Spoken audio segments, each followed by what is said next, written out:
Well, some call it a game changer, requiring domestic violence suspects to submit their DNA to law enforcement. Members of sexual assault support groups say it could lead to more matches on rape kits, something the state has worked to comb through for years. Queen City News reporter Derek Dellinger takes a look at what this could mean for those cases and others like it. Right now in North Carolina, if you commit any number of violent crimes, you do have to give a DNA swab. It's usually for felonies.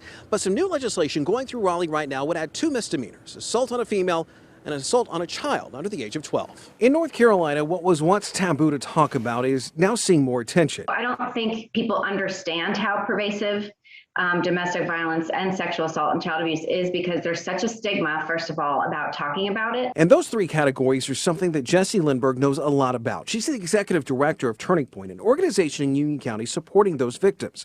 We reached out to her because there is a piece of legislation that could help those victims in a tremendous way, requiring DNA for anyone arrested for domestic violence.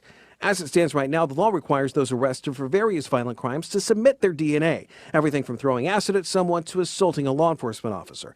But HB 674, as it's known, would add 2 lines: assault on a female by a male and assault on a child under the age of 12. In North Carolina, those are misdemeanors, and in many cases, those charges are associated with domestic violence. This could potentially save other people from experiencing things like sexual assault. You know, these guys, these abusers, if they sexually assault somebody and they go to jail, when they get out, there's a very good chance they're going to do it again. The reasoning on the state level is something that is still a sore subject, but one that Attorney General Josh Stein is trying to address. More DNA in the system could potentially mean more matches for thousands of rape kits across the state, kits that Stein has vowed to go through. This is a situation that other states and other jurisdictions are also tackling. There are no definitive answers on the link between domestic violence and sexual violence outside relationships, but Lindberg says that link could show up if this legislation becomes law. Yes, it is about darn time, and this should be all part of what the discussion is going forward. How do we hold people accountable, and how do we serve survivors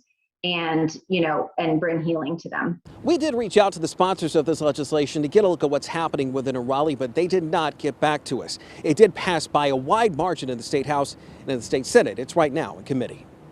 Near Uptown, Derek Dellinger, Queen City News. All crime cases in all of North Carolina's 100 counties that need DNA analysis go to the state crime lab in Raleigh. The state had been dealing with a massive backlog of untested sexual assault evidence kits. Leaders discovered there were more untested sexual assault kits in North Carolina than any other state in 2018.